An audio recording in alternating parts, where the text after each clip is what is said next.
नमस्कार दोस्तों, आपका स्वागत है हमारे चैनल पर। दोस्तों, क्या आप जानते हैं कि शब्दों का सही और पूर्ण समूह ही वाक्य कहलाता है।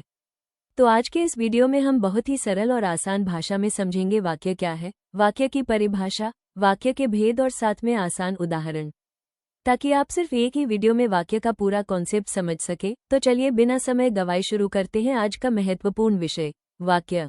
वाक्य व सेंटेंस, परिभाषा, शब्दों का वह सार्थक समूह जिससे पूर्ण और स्पष्ट भाव प्रकट हो, वाक्य कहलाता है।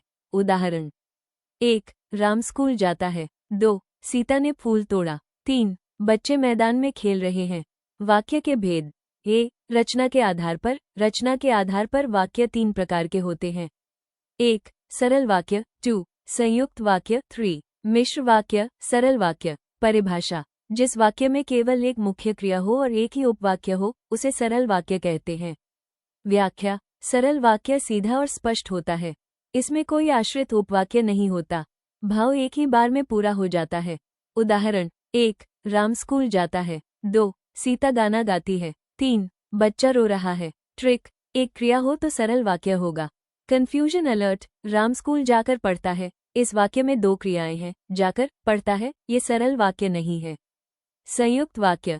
परिभाषा: जिस वाक्य में दो या दो से अधिक स्वतंत्र उपवाक्य समुच्चय बोधक अव्ययों और, या, लेकिन, अथवा, इसलिए से जुड़े हों, उसे संयुक्त वाक्य कहते हैं। एक्सप्लेनेशन: संयुक्त वाक्य में दो या अधिक वाक्य स्वतंत्र होते हैं, कोई भी वाक्य दूसरे पर निर्भर नहीं होता। स्ट्रक्चरल पॉइंट्स: एक से अधिक क्रियाएं, सभी उपवाक्य स्वतंत्र, समुच्चय बोधक अव्यय का प्रयोग। उदाहरण: 1. राम पढ़ता है और सीता लिखती है। 2. वह मेहनत करता है इसलिए सफल होता है। 3. तुम जाओ या मैं जाऊं। 4. राम गरीब है लेकिन ईमानदार है। ट्रिक: और, या, लेकिन, दिखे संयुक्त वाक्य। कंफ्यूजन अलर्ट: राम आया और जो बैठ गया, आश्रित है। ये संयुक्त नहीं, मिश्र वाक्य होगा। मिश्र वाक्य।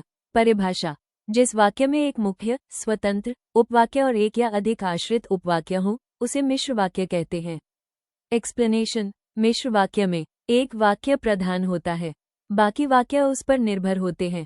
स्ट्रक्चरल पॉइंट्स: एक स्वतंत्र उपवाक्य, एक या अधिक आश्रित उपवाक्य, संबंधबोधक शब्दों का प्रयोग। उदाहरण: 1. राम जो पढ़ रहा है, मेरा भाई है। 2. वह सफल होगा क्योंकि वह मेहनती है। 3. मुझे पता है कि वह आएगा। 4. जो मेहनत करता है वही सफल होता है।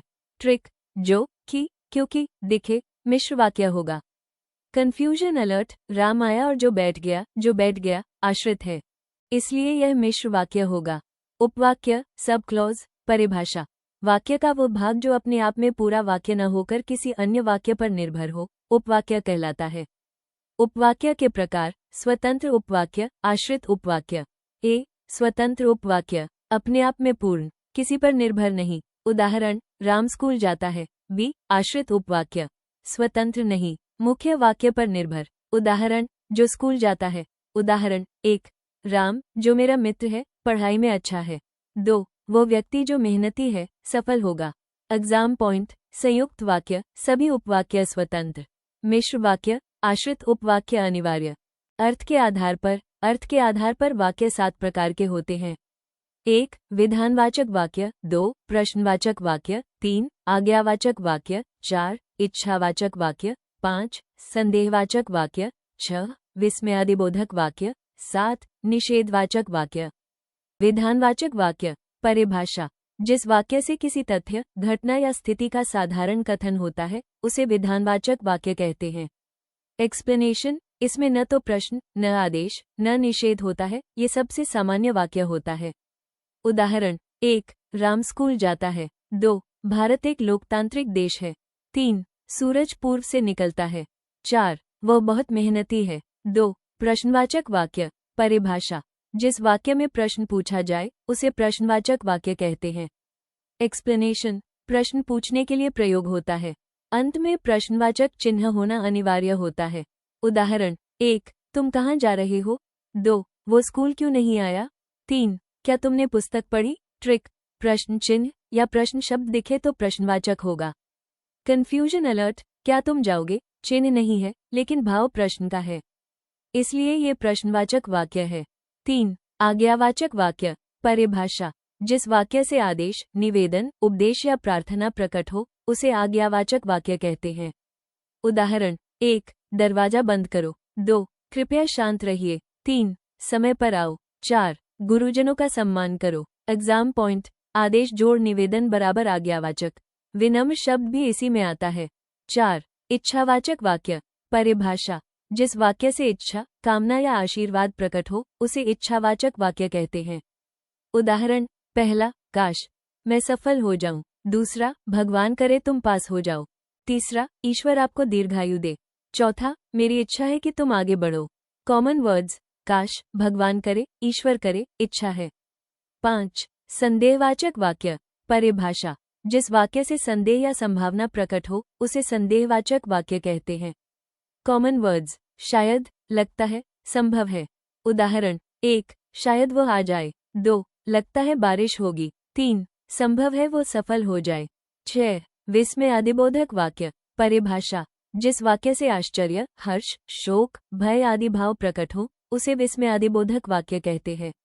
उदाहरण: 1. वाह क्या सुंदर दृश्य है। 2. अरे तुम यहाँ कैसे। 3. हाय मेरा नुकसान हो गया। 4. आहा कितना अच्छा गीत है। 5. ओह मैं भूल गया। 6. क्या बात है, तुम तो जीत गए। 7. अरे बाप रे कितना तेज है। 8. वाह भारत जीत गया। 7. निषेधवाचक वाक्य। परिभाषा: जिस वाक्य में किसी कार्य के न होने या मना करने का भाव हो उसे निषेधवाचक वाक्य कहते हैं। उदाहरण: 1. वो आज नहीं आएगा। 2. यहाँ शोर मत करो। 3. मुझे ये काम नहीं करना है। 4. तुम वहाँ मत जाओ। वाक्य परिवर्तन। परिभाषा: वाक्य के प्रकार या रचना को बदलते हुए उसके मूल अर्थ को सुरक्षित रखना वाक्य परिवर्तन कहलाता है। एक्सप्लेनेशन: शब्द बदले जा सकते हैं, रचना बदली जा सकती है, लेकिन भाव बिल्कुल वही रहना चाहिए। Types classification: 1. सरल से संयुक्त वाक्य। 2. संयुक्त से सरल वाक्य। 3. मिश्र से सरल संयुक्त वाक्य। 4. कथनवाचक से प्रश्नवाचक। 5. कर्तृवाच्य से कर्मवाच्य। 6. कर्मवाच्य से कर्तवाच्य। 1. सरल से संयुक्त वाक्य। रूल: सरल वाक्य में एक क्रिया होती है। संयुक्त वाक्य बनाने के लिए एक और स्वतंत्र क्रिया जोड़ते हैं और या, लेकिन, इसलिए का प्रयोग। उदाहरण: सरल राम पढ़ता है। संयुक्त राम पढ़ता है और सफल होता है। ट्रिक: एक क्रिया के साथ में और या लेकिन दिखे तो संयुक्त वाक्य होगा। कंफ्यूजन अलर्ट: केवल शब्द जोड़ना पर्याप्त नहीं, नई क्रिया भी होनी चाहिए। 2. संयुक्त से सरल वाक्य में परिवर्तन। रूल: संयुक्त वाक्य में 2 स्वतंत्र क्रियाएं होती हैं। सरल बनाने के लिए एक क्रिया को क्रिया विशेषण या कृदंत में बदलते हैं। उदाहरण: संयुक्त वाक्य राम पढ़ता है और लिखता है। सरल वाक्य राम पढ़ लिख रहा है। 3. मिश्र से सरल व संयुक्त वाक्य में परिवर्तन। रूल: मिश्र वाक्य में एक मुख्य साथ में एक आश्रित उपवाक्य होता है।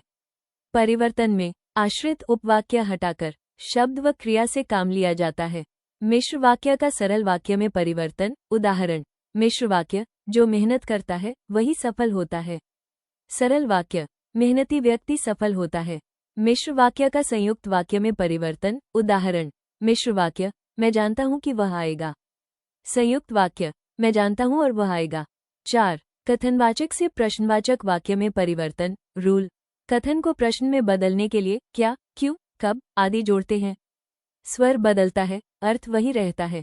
उदाहरण: कथनवाचक वाक्य तुम स्कूल जाते हो। प्रश्नवाचक वाक्य क्या तुम स्कूल जाते हो। 5. कर्तृवाच्य से कर्मवाच्य। कर्तृवाच्य में कर्ता प्रधान होता है जबकि कर्मवाच्य में कर्म प्रधान होता है। रूल: 1. कर्ता के द्वारा। 2. कर्म वाक्य का विषय। 3. क्रिया जाता है, गया, जाएगा रूप में होगी। एग्जाम्पल्स: कर्तृवाच्य राम पत्र लिखता है।